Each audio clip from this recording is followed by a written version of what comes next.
আসসালামু আলাইকুম বন্ধুরা, ম্যাগনেটিক সার্চের উচ্চ মাধ্যমিক বাংলা প্রথম পত্র বিষয়ক ধারাবাহিক ভিডিও টিউটোরিয়ালের আজকের এই পর্বে তোমাদেরকে স্বাগতম জানাচ্ছি।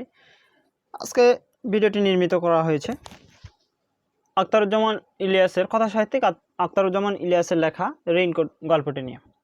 তো রেইনকোট গল্পটি অ্যাকচুয়ালি মুক্তিযুদ্ধের সময়কার ঢাকার পরিস্থিতি নিয়ে রচিত একটি গল্প।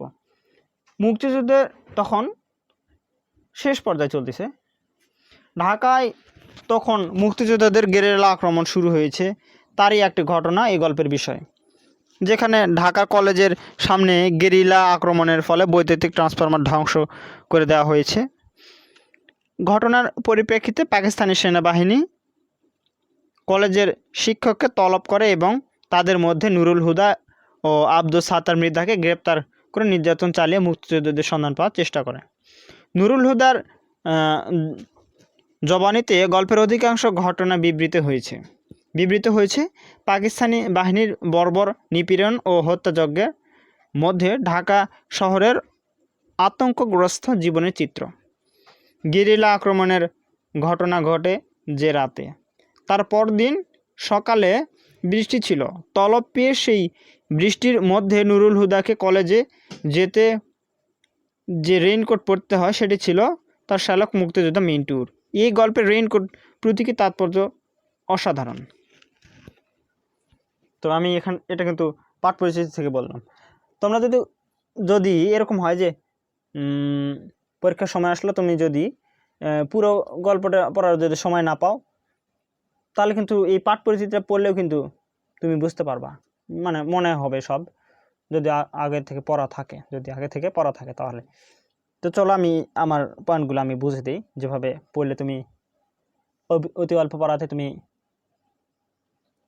অনেক দিন পর্যন্ত মনে রাখতে পারবে, সবগুলো জ্ঞান, অনুধাবন, প্রয়োগ, উচ্চ দক্ষতার কোশ্চেনগুলোর অ্যান্সার করতে পারবে। এই জাতীয় টপিকগুলো আমি তোমাদেরকে বুঝিয়ে দিই। তো আমি আগে বললাম যে রেইনকোট গল্পটি কিন্তু অ্যাকচুয়ালি মুক্তিযুদ্ধের সময়কার ঢাকার পরিস্থিতি নিয়ে, আর তখন ছিল মুক্তিযুদ্ধের শেষ পর্যায়ে কিন্তু। তো কথা সাহিত্যিক আখতারুজ্জামান এটা রচনা করেছেন রেইনকোট গল্পটি। আখতারুজ্জামান ইলিয়াসের জন্ম 1943 সালের 12ই জানুয়ারি গাইবান্ধার গটিয়া গ্রামে মামা বাড়িতে, অর্থাৎ মাতুলালয় কিন্তু বলা যায়। মামা বাড়ি মানে কি? মাতুলালয়। গাইবান্ধার গটিয়া গ্রামে জন্মগ্রহণ করলেও তার পিতৃনিবাস বা পৈতৃক নিবাস কিন্তু বগুড়া শহরের নারুলি গ্রাম। আচ্ছা, গাইবান্ধা আর বগুড়া কিন্তু পাশাপাশি দুইটি কিন্তু জেলা। মৃত্যু 1997 সালে 4 জানুয়ারি ঢাকায়। আখতারুজ্জামান ইলিয়াসের প্রথম কর্মজীবন শুরু হয় সরকারি কলেজের অধ্যাপক হিসেবে। তার 5টি ছোট গল্প গ্রন্থে 28টি গল্প রয়েছে, 2টি উপন্যাস এবং একটি প্রবন্ধ সংকলনও রয়েছে। রেইনকোট গল্পটি প্রথম প্রকাশিত হয় 1995 সালে এবং পরবর্তীতে সংকলিত হয় সর্বশেষ গল্পগ্রন্থ জাল স্বপ্ন, স্বপ্নের জাল। এটা 1997 সালে এই গ্রন্থ থেকে সংকলিত হয় বা সংকলন করা হয় বা চয়ন করা হয়। আখতারুজ্জামান ইলিয়াসের পিতা BM ইলিয়াস এবং মাতা মরিয়ম ইলিয়াস। এই উপযুক্ত পাঠটি গ্রহণ করা হয় লেখকের রচনা সমগ্র 1 থেকে, অর্থাৎ 1997 সালের যে গ্রন্থটি হয় সেখান থেকে। এখন মূল বিষয়গুলো আমি বুঝে দিই। তো এখানে নুরুল হুদা এবং আব্দুস সাত্তার মৃধা কিন্তু একটা বিখ্যাত একটা স্টেপ নিয়ে আছে, একটা ফরম্যাটে আছে, কিন্তু নুরুল হুদা আব্দুস সাত্তার মৃধার চেয়েও অনেক বেশি স্টেপ নিয়ে আছে। সো আমি আগে নুরুল হুদাকে বুঝিয়ে দিচ্ছি। গল্পকথক কিন্তু নুরুল হুদা। এই যে গল্পটা, সেই গল্পের কথক কিন্তু নুরুল হুদা নিজেই। তো গল্পকথক নুরুল হুদা ঢাকা কলেজের কেমিস্ট্রি শিক্ষক ছিলেন।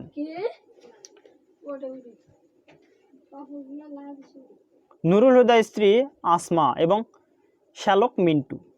নুরুল হুদাকে মিন্টুর জন্য তটস্থ থাকতে হয়, অর্থাৎ নুরুল হুদাকে তার শ্যালক মিন্টুর জন্য তটস্থ থাকতে হয়। কেন? তার কারণ হলো তার শ্যালক মিন্টু কিন্তু যুদ্ধে যায়, যুদ্ধে যায়। আমি এটা পরে বুঝিয়ে দিচ্ছি। দেখো, নুরুল হুদার জীবনে মঙ্গলবারের ঘটনা গল্প আকারে উপস্থিত। আমরা যেই দিনের গল্পটি পাই সেটা হলো মঙ্গলবার দিনের ঘটনা। এই গল্পের শুরুতেই যে ভোর থেকে বৃষ্টি হয়, যেখান থেকে শুরু একটা কথা আছে প্রথমেই, তো ঠিক সেরকম যে মঙ্গলবারের ঘটনা এই গল্প আকারে উপস্থিত। এটা মিন্টু রেইনকোট গায়ে দিয়ে কলেজে যাচ্ছিল। নুরুল হুদা নিউ মার্কেটের সামনে গিয়ে নামে। তো একটা বাসে করে নুরুল হুদা রেইনকোট বাড়ি থেকে বের হওয়ার সময় শ্যালক মিন্টুর রেইনকোটে গায়ে দিয়ে লাল একটি বাসে চড়ে কলেজের দিকে রওনা হচ্ছে এবং নিউ মার্কেটের সামনে গিয়ে সে নামে। তো এরই মাঝে নুরুল হুদার এক্সট্রা ভালো লাগার বিষয়গুলো হলো যে সে যখন রেইনকোট গায়ে দিয়ে বাসে উঠলো, তো বাসে ওঠার পর দু একজন লোকেরা তাকে দেখে পকেট মারেরা, ছিচকে চোরেরা অনেকেই ভয় করল যে রাজাকার নাকি, একটু ভয়ে। আর তখন অ্যাভেলেবল কিন্তু রেইনকোট ছিল না। এখন যে যত রেইনকোট ব্যবহৃত হচ্ছে সবাই মোটামুটি অ্যাঙ্গেলে সবাই কিন্তু এখন ব্যবহার করে, কিন্তু তখনকার দিনে কিন্তু রেইনকোট এত প্রচলন ছিল না। মনে করো যে রেইনকোট গায়ে দিলে মনে করো যে অনেক কিছু। সো এরকম একটা অবস্থান দেখে নুরুল হুদাকে এরকম একটা অবস্থানে দেখতে পেয়ে মানুষজন ছিচকে চোরেরা কি ভাবতে লাগলো যে সে রাজাকার নাকি। এতে মানুষেরা ভয় পেত এবং এতে কিন্তু নুরুল হুদা এক্সট্রা ভালো লাগে যে তাকে দেখে মানুষেরা ভয় করতেছে। এবং ট্রান্সপারেন্ট আবরণ, এটার জন্য কিন্তু নুরুল হুদার এক্সট্রা ভালো লাগে। গল্পে নুরুল হুদা অফিসের জন্য 3টি আলমারি আনা হয়েছিল। ছদ্মবেশী কুলিদের সাথে আঁতাত আছে নুরুল হুদার। মিলিটারির চাবুকের আঘাত নুরুল হুদার মনে হয় সেফ উৎপাত। একসময় কিন্তু নুরুল হুদা এবং আবুদু সাত্তার মৃধাকে কিন্তু অত্যাচার করা হয়, তো আঘাত করা হয়, চাবুক দিয়ে আঘাত করা হয়, ঝুলিয়ে আঘাত করা হয়। তো এটাকে নুরুল হুদা সেফ উৎপাত মনে করেন, মানে অযথা তারা অত্যাচার করে, এটাকে তিনি মনে করেছেন সেফ উৎপাত, তাছাড়া আর কিছুই নাই। তার কারণ কেমিস্ট্রি একজন শিক্ষককে মানে কোনো ক্ষেত্র ছাড়াই টর্চার করতেছে, আঘাত করতেছে, সেফ উৎপাত মনে করলেন তিনি। ভীতু প্রকৃতির নুরুল হুদার গায়ের রেইনকোট দেওয়ার পর সে হয়ে ওঠে, তার ভিতর থেকে জেগে ওঠে উষ্ণতা, সাহস এবং দেশপ্রেম। সাপোজ একজন স্বাভাবিক বয়সের একজন মানুষ যখন কোনো কর্ম থাকে না, তখন কিন্তু তার ভিতর তেমন সাহস যোগায় না একটা সাধারণ মানুষের মতো। কিন্তু তখন যখন দেখো যে সে একজন ডিপার্টমেন্টের কোনো একটা জবে গেল, তখন সাপোজ পুলিশ হলো বা সেনাবাহিনী হলো, তখন কিন্তু তার এক্সট্রা ভালো লাগে, তার ভিতরে কিন্তু একটা সাহস আসে, সে একটা নিয়মের ভিতরে থাকে। ঠিক সেরকম নুরুল হুদা যখন রেইনকোট গায়ে দেয় তখন তার ভিতরে উষ্ণতা, সাহস এবং দেশপ্রেম জেগে ওঠে। তো গল্পের রেইনকোট যে নামকরণটি, সেখান থেকে এই রেইনকোট গল্পটি বহন করে মুক্তিযুদ্ধের চেতনা। রেইনকোট গল্পটি দেশপ্রেম এবং মুক্তিযুদ্ধের প্রতীক। গল্পটিকে ব্যঞ্জনময় গড়ে তুলেছে বা গল্পটি ব্যঞ্জনময় হয়ে উঠেছে নুরুল হুদার দেশপ্রেম এবং সাহস।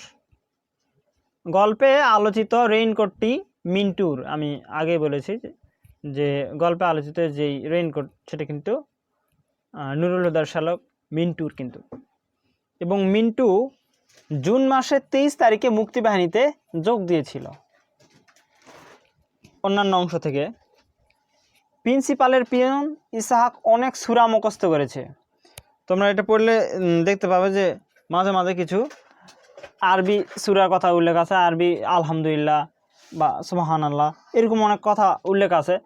তো এই কথাগুলো কিন্তু একটা বিশেষ চরিত্র অর্থাৎ ইসহাক মিয়া কিন্তু এই কথাগুলো প্রথম থেকেই বলতেছিল।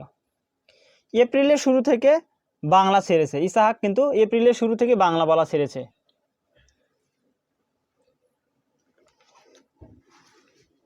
দিনরাত শুধু উর্দু বলে। উর্দুর প্রফেসরের নাম আকবর সাজিদ। প্রিন্সিপাল সুযোগ সন্ধানী, দেশ বিরোধী এবং তোষামোদে। দেশ বিরোধী মানে কি? দেশ বিরোধী মানে হলো রাজাকার ছিল, সুযোগ সন্ধানী ছিল মানে নিজে বাঁচলে আগে সব কিছুই যেন আগে এরকম। তাই প্রিন্সিপাল বলেছে যেহেতু সে রাজাকারদের দলের নাম লিখিয়েছে, তাদের সাথে ভালো উঠা বসা করতেছে, সো সে বলতেছে যে পাকিস্তান বাঁচাতে হলে শহীদ মিনার হটাতে হবে, আমাদের যে গুরুত্বপূর্ণ শহীদ মিনার আছে সেটাকে হটাতে হবে। এটা কিন্তু বলেছে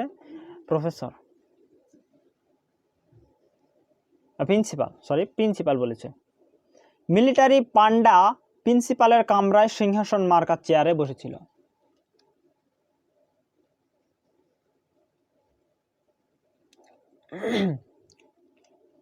গল্পে শহীদ মিনারকে পাকিস্তানির শরীরের কাঁটা বলা হয়েছে। এটাকে প্রতীকী হিসেবে বলা হয়েছে যে পাকিস্তানি শরীরের কাঁটা শহীদ মিনার। শহীদ মিনারকে পাকিস্তানিরা দেখতে পাচ্ছে না, এরকম মানে গায়ের কাঁটা দেখতে পাচ্ছে না। দোকানদার ছেলেটা বাচাল টাইপের। এখানে দোকানদার ছেলে উল্লেখ আছে, গল্প পড়লে বুঝতে পারবে। সেই ছেলেটা কিন্তু বাচাল টাইপের। গল্পের বাসের রং লাল ছিল। এই নুরুল হুদা যে বাসে চড়ে তার কলেজে গিয়েছিল এবং নিউ মার্কেটের সামনে নামলো, সেই বাসটির রং ছিল লাল। গল্পের রবিবারে উল্লেখ নেই। এই গল্পে সব বারের উল্লেখ আছে এবং বিশেষভাবে ঘটনার পালাক্রম ঘটে, কিন্তু রবিবারে কোনো উল্লেখ ছিল না, রবিবারে কোনো ঘটনা ছিল না। গল্পটি পাঠের মাধ্যমে আমরা বুঝতে পারবো যে মুক্তিযুদ্ধের স্বরূপ, সাধারণ ব্যক্তির মুক্তিযুদ্ধের চেতনা, অর্থাৎ নুরুল হুদা সাধারণ একটা মানুষ থেকে মুক্তিযুদ্ধের যে চেতনা প্রতিফলিত হয়ে গেল, সে চেতনা আমরা জানতে পারবো এবং পাক বাহিনী বর্বরতা সম্বন্ধে জানতে পারবো যে পাক বাহিনীরা আমাদের শহীদ মিনার হটাতে চাচ্ছে।